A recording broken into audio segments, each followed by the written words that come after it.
when we were in the tree stand, I was like, crust or no crust? And then straight down the middle or diagonal? That was a good one. You know what I mean? Yeah, I'm diagonal too.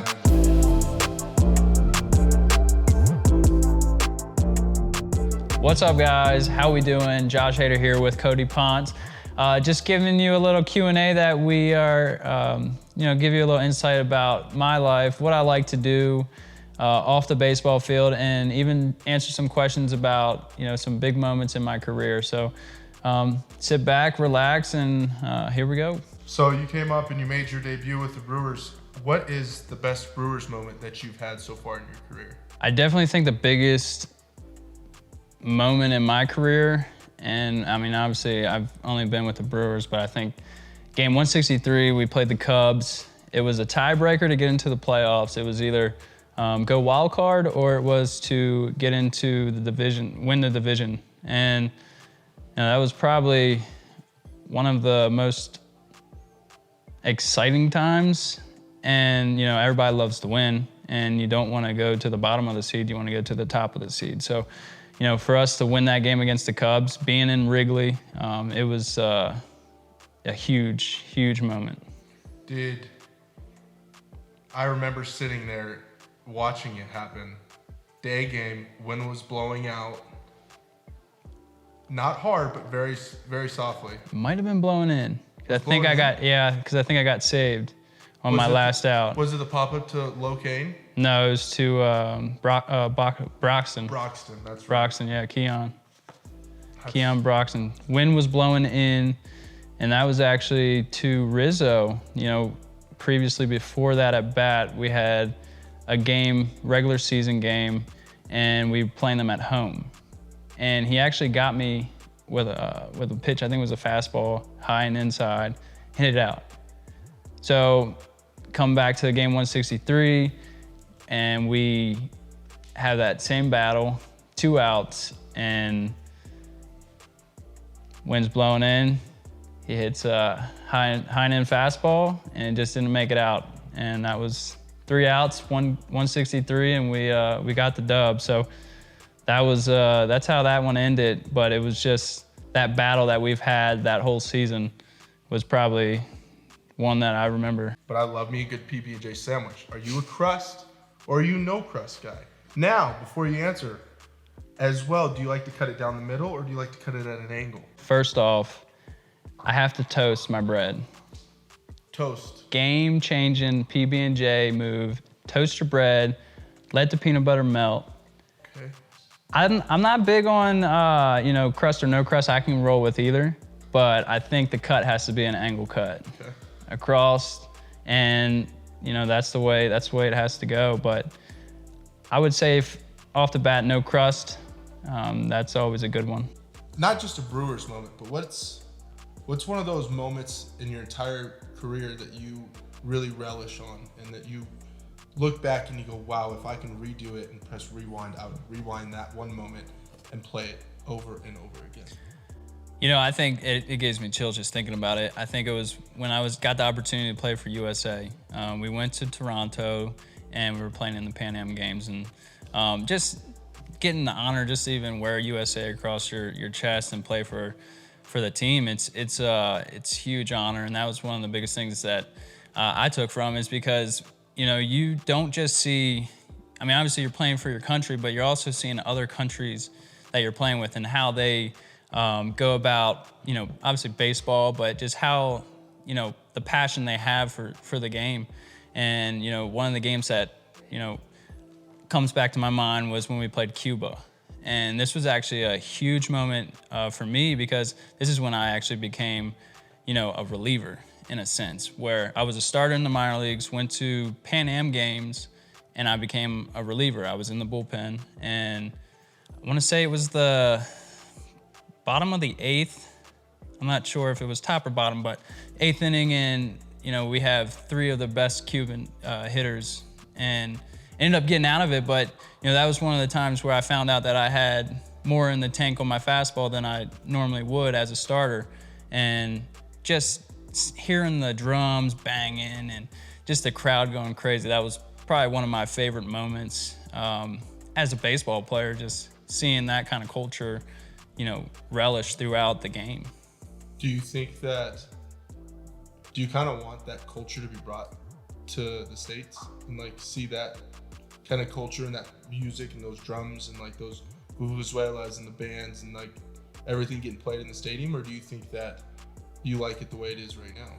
I think it's both, man. I think everybody brings their own atmosphere to a stadium. We went and played Oakland A's, and they have drums. If you're sitting in right field, banging, banging, banging. So I think it's a fine line between both. I mean, you're gonna get a different atmosphere wherever you go, and I think that's the cool part about baseball is, that was something that each stadium had something going on that was different. And that's what I think is really cool about the game. Obviously, you love Milwaukee, but what's your favorite away stadium, and why is it? Is it the atmosphere? Is it the city and the nightlife that you get to go out and have a nice dinner after? Or is it just the atmosphere that you get brought into, especially being a reliever now and coming out of the bullpen, because it's completely different? I think my favorite stadium that I've been to is San Diego. It's hard not to like San Diego, the stadium, the city itself. I mean, you can go there, you can enjoy the food, you can enjoy the beach, you can enjoy just everything about San Diego. And, that's one of the things that I enjoy because, you can just lay back and just relax. It doesn't matter if it's, 70 degrees every single day. Amen. Amen. You know what I'm telling me. So you can't beat San Diego, the ballpark, the fans. It's really good. It's a good place to be. What was the first time that you played in San Diego? First time actually was when I was in the Futures game. Oh, no. And I was in the Futures game, and I was in the Futures game, and that was my first time actually being into a big league stadium and getting the opportunity to pitch on a big league mound. And that was one. I guess that could also be the reason why I really love San Diego, but just top of class, and the stadium is a lot of fun to be. That's awesome. Be a part of. Growing up in Maryland, what were some of the other sports that you would play? Yeah, I mean, I absolutely loved football and basketball. Those were my two favorite sports. Obviously football, I wasn't a big guy. Really? No, not really. So, those guys really got huge, and being a quarterback, it was something that you didn't want to get hit by one of those dudes coming in full force because they do some damage. So, definitely laid off on the football side, but, really enjoyed the sport. But basketball was one of my favorites, just even pickup basketball where we'd go to the park and just go with a bunch of friends and just ball out. And I think that was one of the fun things to do is there was no rules. You just played the game and you had fun. Did a little bit of skateboarding, but never really got too into it. Obviously, baseball, always worried about my health. Right. I love snowboarding. That was one of my favorite things to do. You hunted growing up, or is that something that you kind of got into more recently? Actually, funny story. I didn't grow up hunting, but my buddy, he's a big-time hunter, really close friend of mine, Edgar. He took me out one day. He was like, "Hey, man, you want to learn how to hunt?" I said, "Sure." So he basically taught me how to climb a tree with a climbing stand, and he climbed up. I sat at the bottom of the stand of the tree, and he was like, "Now we wait and we see what comes by." And I believe we had I want to say it was two does walk in front of us, which was one of the craziest experiences, but that's when I got hooked. And after that, fell in love with it. And, one of the things that really shared my passion with that was with him. And, we moved on to actually starting a hunting company together, which was Stricken Outdoors.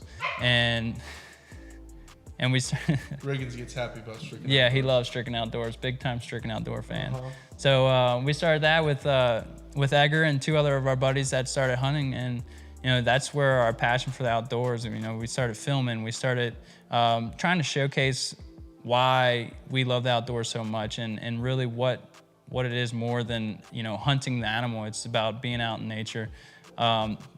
Really just laying low and trying to be as quiet as possible. What's your favorite bow to use? One of my favorite bows, I've had a few. Matthews is probably my favorite brand. The Verdicts that they came out with, I want to say it was in 2018, but the Matthews Verdicts is probably hands down my favorite bow. It's smooth, fast, and it just feels right in your hand. But what is the biggest adrenaline rush that you've ever had? Biggest adrenaline rush, I would have to say, was playoffs 2018, and we were playing the Dodgers.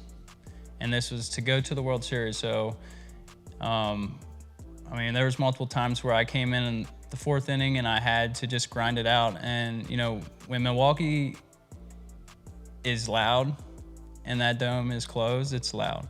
And you feed off that as a pitcher, as you feed off that adrenaline. You want to continue to, do everything you can to win this game.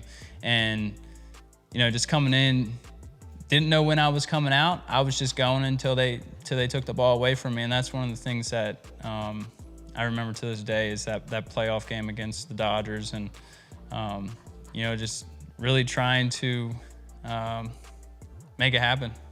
Who was the hardest person for you that you faced? I'd definitely say Rizzo. That hands down lefty-lefty matchup, which you would think should be a pretty easy match, but the way his eye is for the ball and in the zone and being able to really crowd the plate. So he has a good body awareness over the plate. So that's one of the guys that I wouldn't say it's the hardest, but it's definitely a battle when he steps in the box. So you grew up in Maryland. You played for the Stros. You got drafted by the Astros. Orioles. Yeah. Then traded to the Astros. Correct. So you were born so when you got drafted, you were a hometown hero. Yeah. So funny thing was, baseball team then? Funny thing was I was a Nationals fan. I was a Washington fan. Hold on. Yeah. So it's kind of crazy. So I always grew up watching Orioles games, but I was Redskins fan, Caps fan. I dabbled in the Wizards a little bit, but not too much in watching NBA. But that was one of the things. Is absolutely loved Washington. Hairball. I went back and forth. I think my dad was a big Redskins fan, Washington fan, but I actually love the Ravens. And for some reason, once they won the Super Bowl, I stopped liking them and went to a Redskins fan. So, most people are the opposite. They go to the team that's winning. I left the team that was winning. I loved watching Ray Lewis play with the Ravens, and for some reason, Washington took my heart away. Two of these dogs. Yeah, two of them. Who was the first one? Riggins. Riggins is our first. Riggins, number 2 years old. He's number 1, but number 2 in age. But he is the people's lover. He loves people. He loves the attention. And then our second one is Riley. She's a scaredy cat, but she's our quarantine dog. So she's still learning what life is and what things are, but she's a doll to be around. She's low key, keeps it chill. So I'd say she's more my dog than anything. Okay. So you obviously have these dogs when you come home during season and obviously during the off season with the wife.